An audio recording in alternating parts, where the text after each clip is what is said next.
We wearing eager exhaustion. The black curtain yawns, the white flute of Morpheus plays, and with what relief the pageant sways forward. Dancers, dreaming days, glassless 3D shapes embodied like models of the world for all other contact. Soft, unslumbering feathered ash tree. Did one of its branches wink at me? Hey everyone, welcome back to Solacene. On this week we're talking about haute couture and the Solacene runway show. Walkway, as Aaron has coined it. Yeah. So we're going to be talking at first a bit about the history of the runway, of high fashion, then leading you into, of course, the beautiful, sustainable, tactile version of this in the Solacene. Do you want to talk a bit about your poem? Yes. It's kind of inspired by the idea of going to a fashion show as this dreamlike or mystical kind of phantasmagoria that you sit down and watch before you. You kind of sit in a dark room and there's a parade of figures who are deliberately stylized to look kind of otherworldly. Mm-hmm. And that's kind of, there's a pun in the poem about the 3Ds. It's like cinema, I think, but 3D. And also I'm kind of taken by the idea of, or by the question of the model, because I guess we'll talk about that a little bit on today's episode, but they're obviously individuals because they're humans, they're people, but also they're presented as a troupe during these shows, like wearing the collection. And so they're all kind of subsumed to the vision of the designer to an extent. And that's kind of the line about, did one of these branches just wink at me? It's like branches of an ash tree, which mythologically always has a kind of magical element to it. And a winking is kind of like, there's obviously like a flirtatious thing there because models are almost always at least interesting looking, if That's not deliberately just beautiful. But there's also this kind of like ideological or like subconscious recognition, I think, which is part of the reason we go to shows like that, or that we're just into art in general, is that you're looking for a wink from the director or the painters or the composer's subconscious to yours. As in I know this shape as well. Yeah, it's like when people say, it touched me. They touch you, yeah. It's like they're showing me something that I know deep down, but I haven't seen in the physical world before. Beautiful. Sustainable tactile, yeah. Also, sorry in advance if my voice is very quiet. I don't really have one. So You don't have a voice? No. It was stolen. So I wanted to start by talking about the current state of high fashion, and not too much about runways because that's kind of implicit. This week while sick, I watched Miss Harris Goes to Paris, which is not a good movie. I don't really recommend it. It was just kind of B tier, as you would say. It's not Solacene Recommends? No, it's not Solacene Recommends. Okay. However, its premise was around a woman from England going to France to buy a Dior dress. However, the woman was very impoverished by the standards of the 50s. Still had a whole house to herself, that sort of thing. But she went to Paris to buy a Dior dress because one of her clients had one in her wardrobe and she really loved it. And so she saved every penny, bet on the dog races, all this stuff to make the money. And then when she went, she was whisked away on this beautiful Parisian 2-week journey of one of the workers at Dior took her in to live with him. And she stumbled by accident into a Dior fashion show and was allowed to watch because one of the preppy people there was like, oh, I really like you. You should come and watch with me. And the Dior fashion show that was exemplified in this movie was very different from runways today and probably a bit closer to the Solacene version of a fashion show because it's a group of people who want to go to buy the clothes, not to post on Instagram. I feel like that's why a lot of people would probably be invited to fashion shows today. Yeah, I mean, I guess with the whole institution of fame, I feel like fashion is so wrapped up in that. Yeah. And yeah, it probably is a little bit more about clout than anything else these days. And actually getting the pieces. So fashion shows used to be a runway of people coming out wearing the collection. So there's in this movie there were 90 pieces. And then you would write down the one that you want to buy, and then you'd order it. And what I really liked about this, and it's kind of the jumping off point for the history of high fashion, is when Miss Harris picked the dress she wanted, they were like, and she's like, I'll take this one. But she had only planned to be in Paris for one day because she wanted to buy a dress. But back then, high fashion was made to order. Like it was made for you, and you would spend about 2 weeks doing fittings for it, which made it way more exclusive, because who has the time to go to 5 fittings for a dress? Only the very wealthy. And I found it really interesting and a very Solacene concept of you go to a runway, or maybe you look through a catalog and you choose something, but you don't then just get it prime next day shipping sort of thing. Prime same day. It takes a while because they have to make it. And they're not just doing that to make it exclusive. They're doing it so that it fits you really well. Yeah. Have you ever had anything made to measure? I haven't. Besides what I make myself, I suppose. Yeah. I guess that's a bit of a cop-out. But I've looked at it before just on the internet. But it's like that kind of destroys the whole point of it. If you're sending in your measurements or like tracing your foot. It's like, why do you want to trace your foot and then mail it? Like that feels like a violation of privacy. Yeah. Who knows? They're going to sell this data for something. Yeah. So when I was reading To Die For, the book that I recommended a few weeks ago, the author, Lucy, told a story about during Hurricane Katrina. Do you remember that hurricane? No. It's around 2010. It was just a very big disaster in the United States. So during Hurricane Katrina, the U.S. government responded really poorly, like immediately. So there were just a ton of families stranded in their homes. So in an attempt to repair the damages, they issued $2,000 debit cards to people in like the lower economic class who had been impacted by Katrina to pay for food, temporary housing, all those sorts of things. Okay. However, during this time, the day that the debit cards were issued, 2 people, not just one, like separately went to Louis Vuitton and bought a bag worth $800. Right. And the author of To Die For used this as an example of how brand names, and especially the high fashion ones, the luxury brands, are seen as sort of an investment. They're seen as something that's like untouchable by time almost. And I found that really interesting as a social construct. And I think that has fed into the unsustainability of the luxury industry, because there's been obviously for years a big movement for sustainability within fashion. Very Solacene, love that. But people just assume that the luxury brands are not using slave labor, that they're using sustainable materials, because why else would it be $800? Mm-hmm. And I remember also probably a few years ago now, there was a TikTok channel, and it was like a wealthy woman buying her toddler Louis Vuitton bags and stuff and saying, well, I want to get her quality. Why would I get her low quality that's just going to be thrown out? And I just remember being so irritated by that, because I was like, no one knows. Like, these things, for the most part, are made in the same factories as the H&M, because in the 60s, and increasingly so over the last 80 years, have been just made in the same places. They're not artisanal anymore because they wanted to make more money, right? They wanted to democratize, in air quotes, their brand. And a really interesting word that I saw tossed around within this is these luxury brands started selling merch, not products. And I feel like that's kind of a good example of how the whole fashion industry has gone and what we need to get back to. Because I think original luxury fashion is very Solacene. Made to measure, handmade by artisans, made to last, intended to be like, I buy this dress and I wear it to every event for the rest of my life.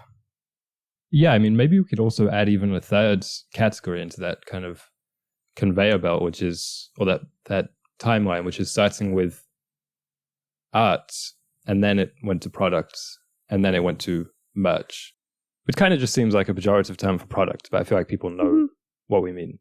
Yeah, exactly, because it's like merch, you buy it at the concert, you wear it maybe once, maybe never. Yeah, and also crucial, you wear it to be associated with the Beatles. Exactly. You know, you wear that bag to be associated with Louis Vuitton and all that entails. Yeah, and there's the other side of luxury fashion as it is today, which is buy this dress, wear it once, because then it goes out of fashion, right? So I think you see that a lot in runways with celebrity culture over the years. Obviously, it's improving. It seems that people will rewear red carpet looks and things. But I think starting kind of top-down wise, that's how we got into that mindset of, well, my favorite influencer never wears the same outfit twice. Why would I? And people genuinely throwing out clothes or donating them because they don't want to wear the same thing twice. Like, that was such a cliche in the early 2000s, I feel like, of like, oh my gosh, you wore that on Monday. Like, you can't be wearing that still. Yeah, I don't know. Maybe this is a good thing about the internet kind of flattening trends, that it doesn't, it's like people can rewear things because they actually don't go out of fashion, whereas maybe things did. Yeah, or something for sure. like that. Do you have any kind of Mrs. Harris-esque designer or luxury grails that you aspire to afford or wear? I definitely do, but they're all sustainable brands. Oh, that's no fun. Because I don't look at the luxury ones because I know that I probably would fall for them. Yeah. Because they're like still for them, like the actual high-end Gucci is like crazy designs. And my favorite high-end fashion brand is Dior because I love their vintage pieces. So I think probably my holy grail would be like a vintage Dior dress. And one more thing is within the fashion industry, it's normal for there to be a lot of waste, as we talked about last week on the waste episode. But within luxury fashion, there's even more so like they're not going to mark their clothes down, right? Yeah. Because marking it down devalues it in the eyes of the consumer. So often it will just be discarded, burnt, because they don't want to devalue their designs. Yeah. So that's not a very Solacene thing. I really like in the book I'm reading right now, The Ballad of a Songbird, the fourth, or I guess the prequel to the Hunger Games series. Yeah, you kind of introduced that like it was going to be some, I don't know, high level like nonfiction. So in the book I'm reading right now, you know, the Hunger Games prequel. So. Well, it's not the only book I'm reading, but it's one that I'm reading just for fun. Right, Alicia reads 9 books at a time. It's true. The main character, Coriolanus. Yeah. Is that how you pronounce it? I've just been reading it as Cornelius. That's the mild inability to read kicking in. But he is, at the beginning of the book, very poor. And his parents used to be of status. And he's trying to maintain the illusion of status in order to regain some of his own. And so in the opening scene, like it's not really spoilers, there's like one shirt left in the wardrobe of his father's who had died in a war. And so obviously, because they used to be wealthy, it was a very high fashion piece. And so his sister, who's a designer, reworks it using potato starch, making buttons out of the inside of cabinets, a bunch of stuff like this. And when the character goes out into the world wearing this shirt, his dad's old friends are like, oh, that's your dad's shirt. And he's like, oh no, they're recognizing that it's just an old shirt. But in this world, they really valued reworking pieces, which was super interesting to me because anyone who knows the Hunger Games franchise knows like what the capital represents, which is like wealth and status and all that jazz, fashion. But even in the capital, they value reworking pieces. And historically, that has been the case. The wealthy would rework their dresses, like Queen Victoria and Queen Elizabeth I both infamously wore their wedding dresses a bunch of times because, like, why would you put... It's kind of weird, though. 20,000 hours into this dress. Yeah. And then just never... But it's also kind of weird. I suppose. Wedding dresses, I mean, we had the episode on that. Yeah. They're a very new institution. So speaking of the capital, the thing about this topic that I was most interested in was the idea of crazy shapes and avant-garde fashion. Because we kind of spoke quite a bit. I guess it's a spectrum in the luxury world of ready to wear, like the Dior dresses that you were talking about that models walk around in and people kind of ooh and ah and say, I want to buy one of those. And avant-garde, which is the models walk around in and people hide behind their seats because they're like, why is this kind of spooky evil bird coming at me? And I had this quote about avant-garde fashion, which I think is a kind of evocative primer that says, across every creative field, from the fine arts to music, there is invariably an avant-garde movement. Fashion is no different. The use of the term avant-garde is slightly misleading, though. Translated literally, avant-garde means ahead of the guard. But in the context of the arts, it doesn't imply being ahead of trends. In fact, to be considered avant-garde is to exist outside of the established norms and confines of a discipline. Avant-garde designers are not ahead of trends, they're immune to them. Ooh. And I liked this quote. It's from an article on a website called Grailed.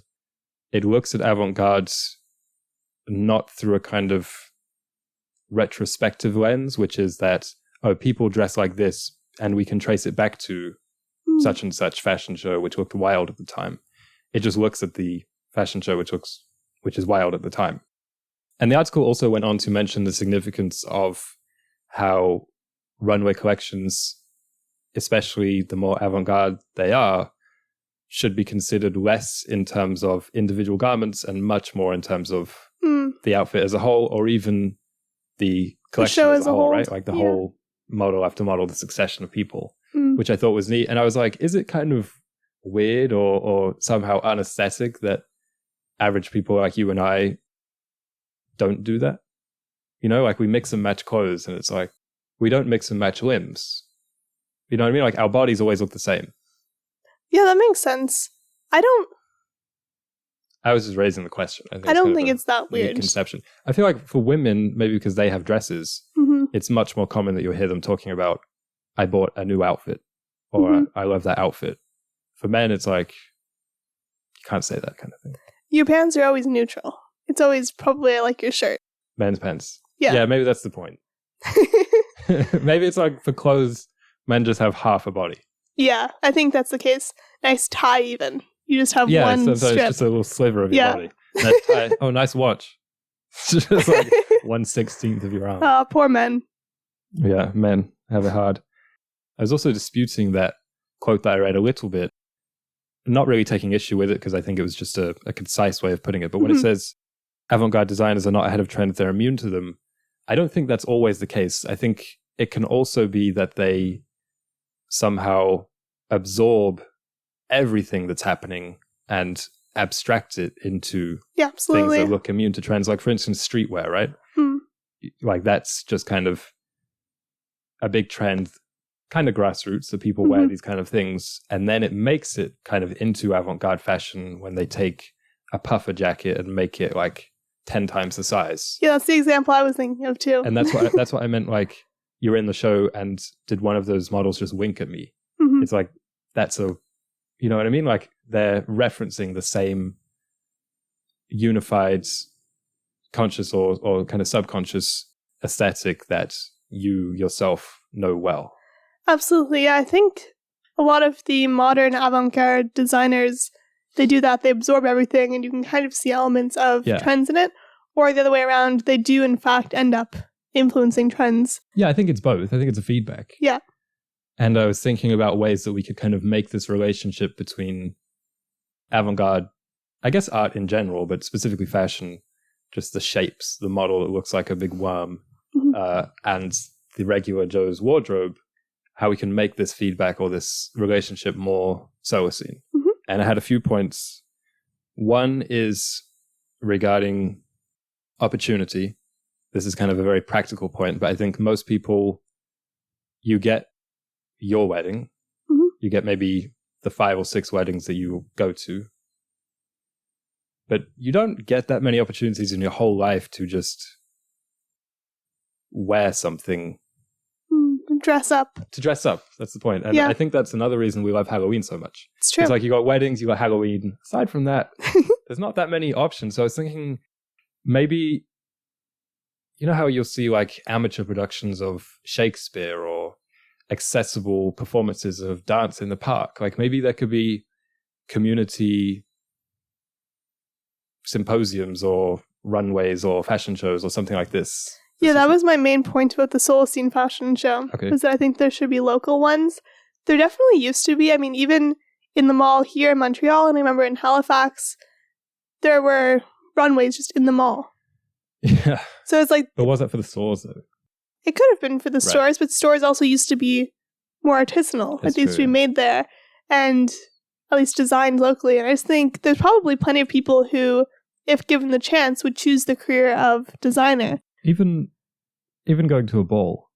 I love balls. Or a gala. Yeah, just having more opportunities is what I'm saying. Yeah. And another point is, maybe I've reinforced it, but it's the distinction between practical or utilitarian clothing and avant-garde or artistic clothing being such a rigid kind of bar. And it's this question of like, why can't you wear a wizard's hat while you're sweeping? Why not? Maybe that's a little bit too zany, but like, why, for instance, why don't we, as I said, why don't we consider our own clothes by the outfit, not the garment? Or like, why don't we all have tailoring? That kind of thing. So there's this kind of constant reinforcement that like, there's the off-the-rack mall clothes and there's the made-to-measure crazy clothes a little bit. But you can't do anything between. Like, you can't buy something off the rack and then tailor it to fit you. Exactly. That's what I'm talking about. Just like, you should, though. I mean, Yeah, you can. I think you should. It's a mental barrier. Or a Yeah, social... because it's also partially like, it feels like it doesn't deserve the extra money. It's like, Yeah, I exactly. paid $60 for this. Why would I then go and pay $30 to tailor it? It's actually funny because in Baby Miss Harris Goes to Paris is the Solacene recommends. Because once she does get the dress, she wears it to like the local Rotary Club dance, which just happens every Friday. That's exactly what I just mentioned. Exactly. So it's like, there should be more of these. And I think go watch the movie, I guess, because there's a lot of things in it now that I'm like, actually, Miss Harris is the Solacene icon of the week. Okay. Because she also tailored people's clothes. Yeah, you said she made Toad in the Hole. She did make Toad in the Hole. Toad in the Hole. Mm-hmm. Another point I was thinking about kind of fixing this feedback is about wealth, which is really an inescapable truth when you're talking about high fashion. I mean, the clue's in the name, high.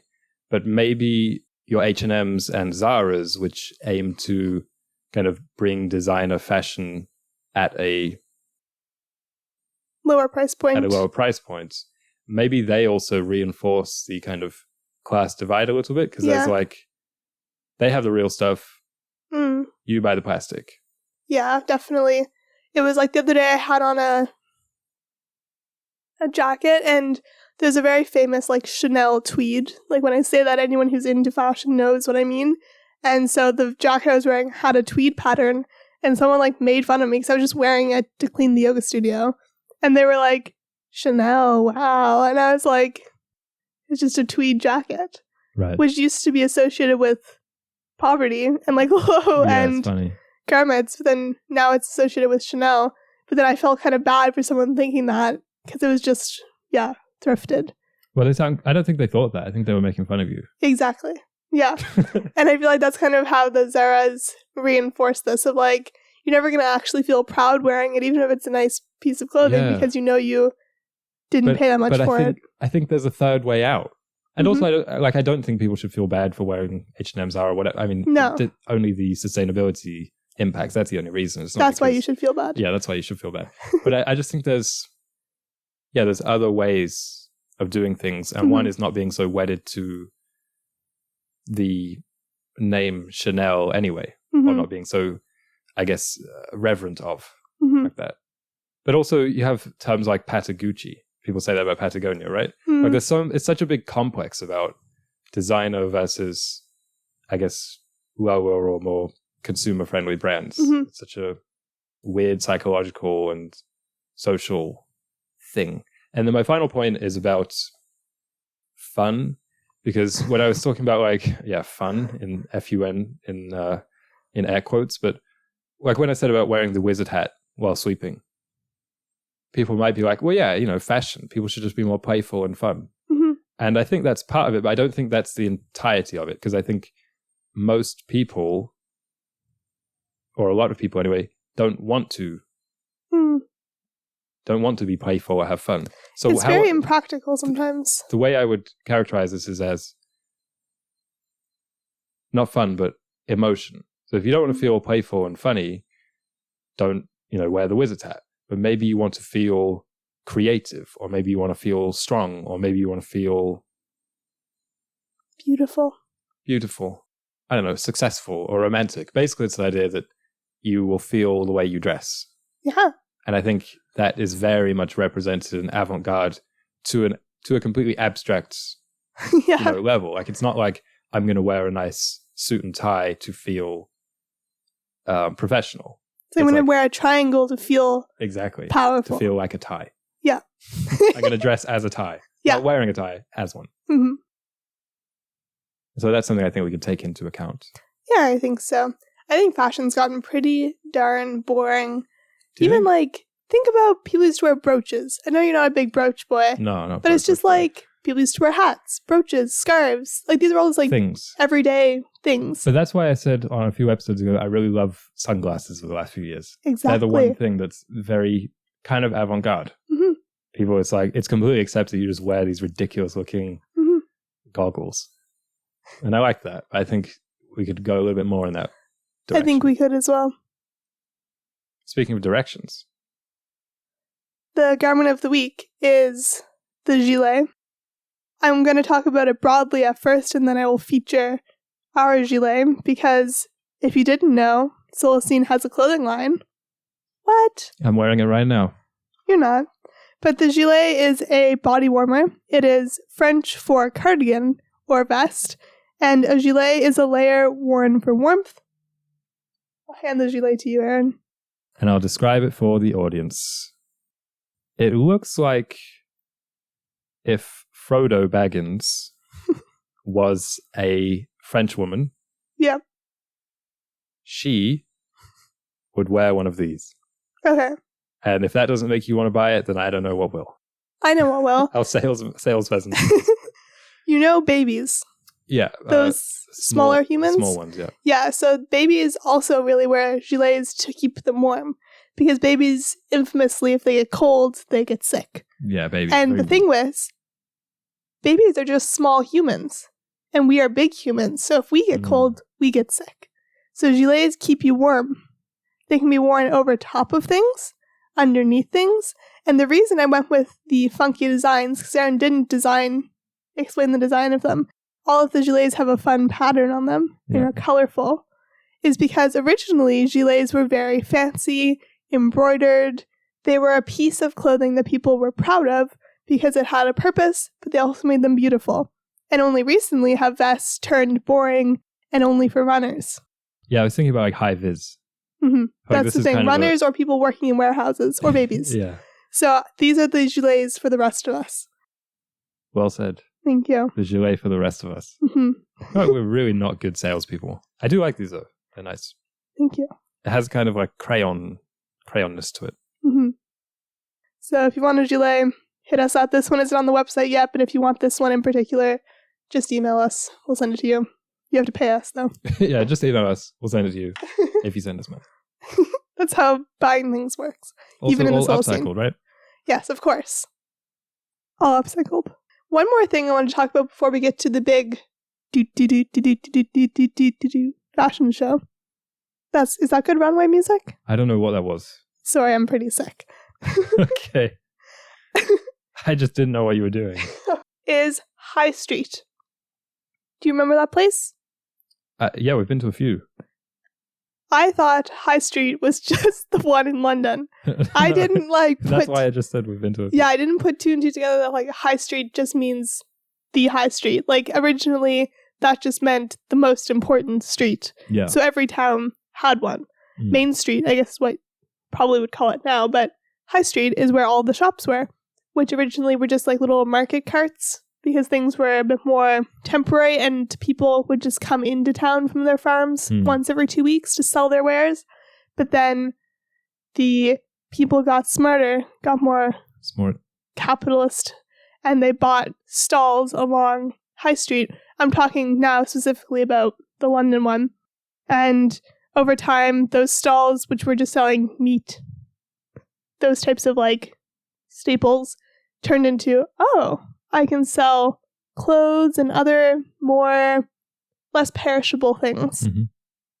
However, until the war, the First World War, they were still mainly made there. There were workshops too. But then when rationing kicked in during the Second World War, these people were kind of being sketchy, trying to war profiteer and stuff. And then that's when all of the bigger, more wealthy stores came in. Your Selfridges, your M&S. These are all British brands. All of these guys came in because they had a lot of money, a lot of stores all over the UK, and they set up shop and haven't moved since. And then high streets have just become all of the most wealthy companies. there's not like going to be a Solacene store along there anytime soon. Someday. Well, yeah, but someday.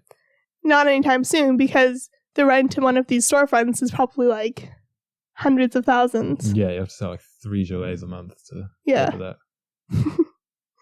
So I just wanted to talk about high streets because I think they're kind of cool in their original form. Yeah, I mean, I think the craziest one that we went to that I remember is not in London, but in Rome.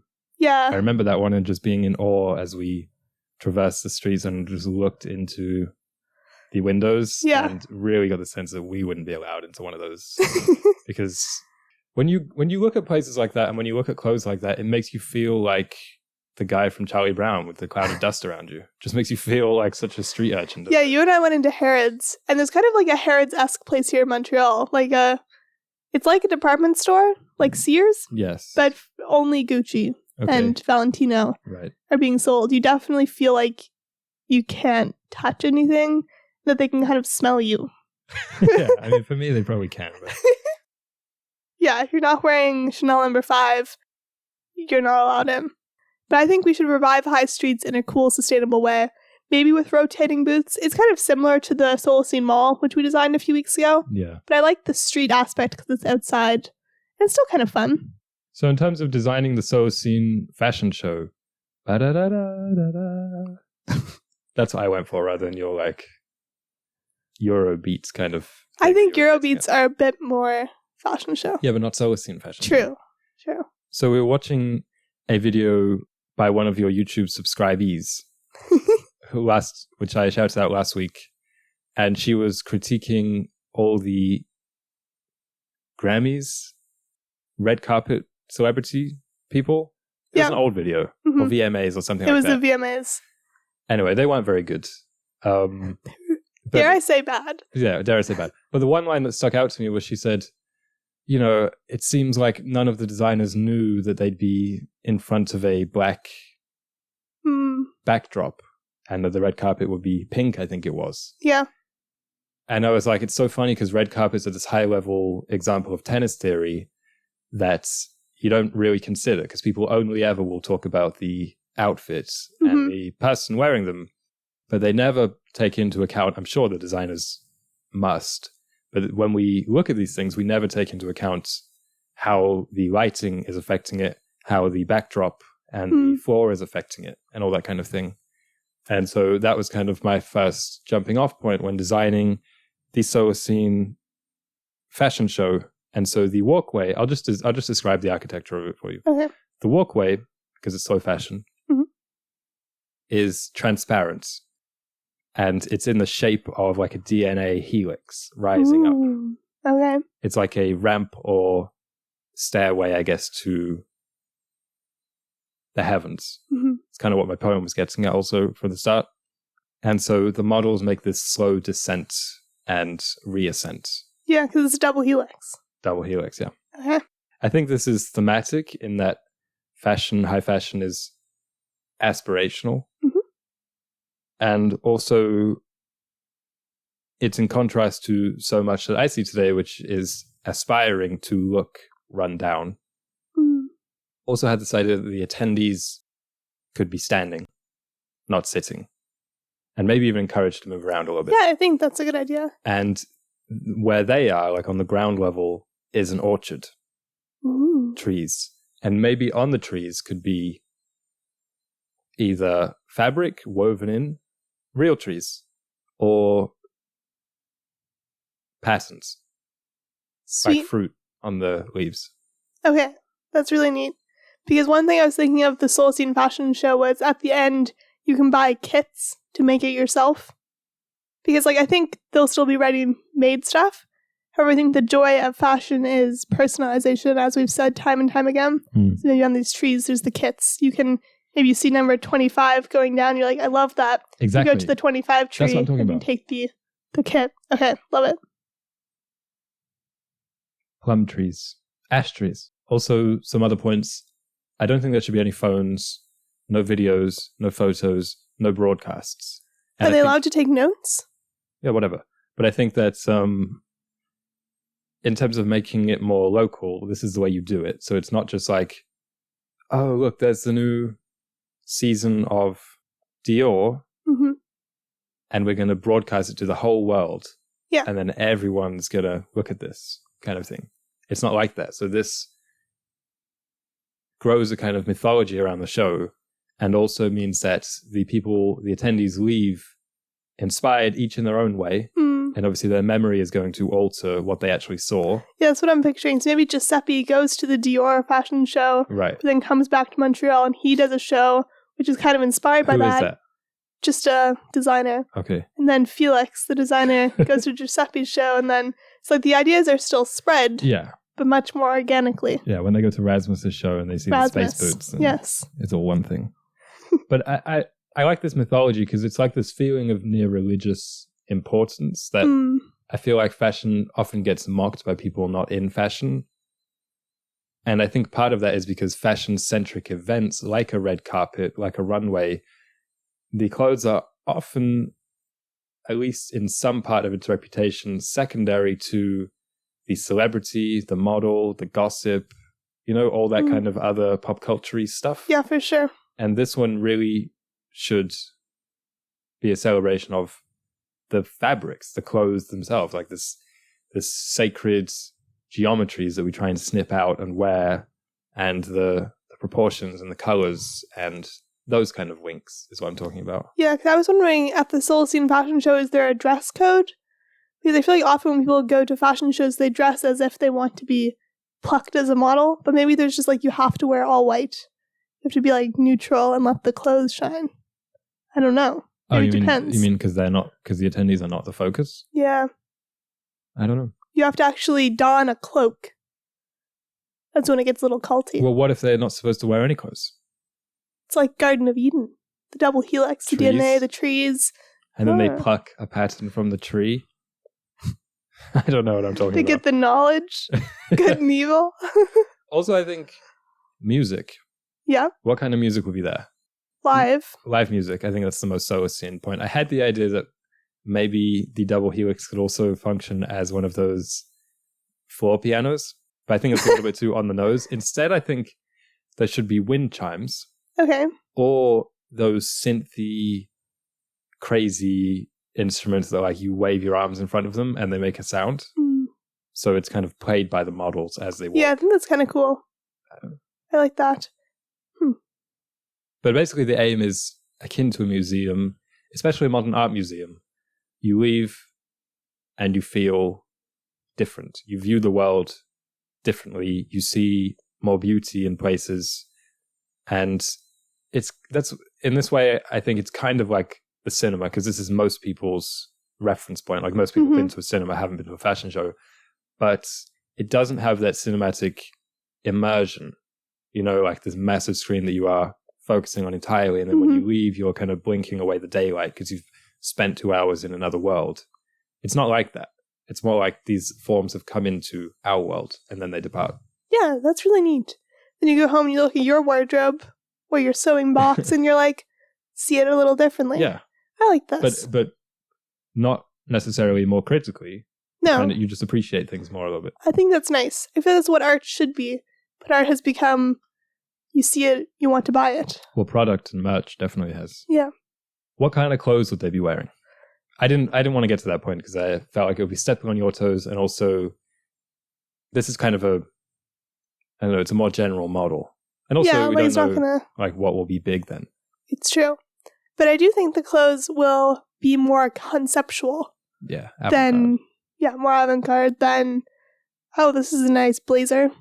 Yeah. Because I think that's when I made that realization that contemporary art and high fashion as we know it in our lifetimes is meant to inspire. It's not meant to be like, you should wear a bee's nest on your head. It's like, but the idea... that would be cool though. But it's like, get an idea from it. So design a hat that looks like this. Yeah. Or maybe the color of honey is like Chia going to be in chia helmets. But I do think in this whole scene, it will be a lot more avant-garde. But we'll have catalogs is one thing I was thinking of to kind of replace like the H&M fashion shows that exist right now and the Zara ones, which are just... Those just seem like a little bit pointless because they just be refractions of Other fashion shows? Question mark? Exactly. They're just kind of like the distillation of high fashion shows. And I think it still deserves, your everyday clothes should be distillations of high fashion. And in the Solacene, everyone will see these images in the fashion shows, but then you're not going to wear the shirt made of metal. However, you're like, I kind of like the idea of a shiny shirt, and then you make a shirt that's shiny. Should there be world-famous models and supermodels? Should you know the names of any models? I'm fine with that. Because I think it'll be more of an art. I don't think it should be, because I feel like No. I just think less people should be famous. That's like, fair. I just think people should know fewer names that they never met. I also just think there's like zero need for them to be like of a certain height and measurement and walk gait. I think like you can kind of train them. Maybe they'd be dancers instead of models. I mean, I said that in my poem, the 3Ds. Yeah. But I don't think they need to be of like good walkers, because that doesn't really impact how the clothes are draped and displayed? Yeah. Well, you think I could model walk? I think you could walk competently. Really? I think so. I think a lot of people, believe it or not, could walk competently. I feel like I would just start skipping. That's fine. Okay. It's fine in this whole scene. So thanks for listening, everybody. As Alicia mentioned, you can buy a gilet or some tulip shorts or a dress, which I think never even got named, through the link, the frock, through the link in the description. Also, please find us on YouTube and subscribe there. That would be really nice. Warms our hearts. Warms our hearts. Leave a comment. A like? No, I'm not going to say that. Bye, That's everyone. too far.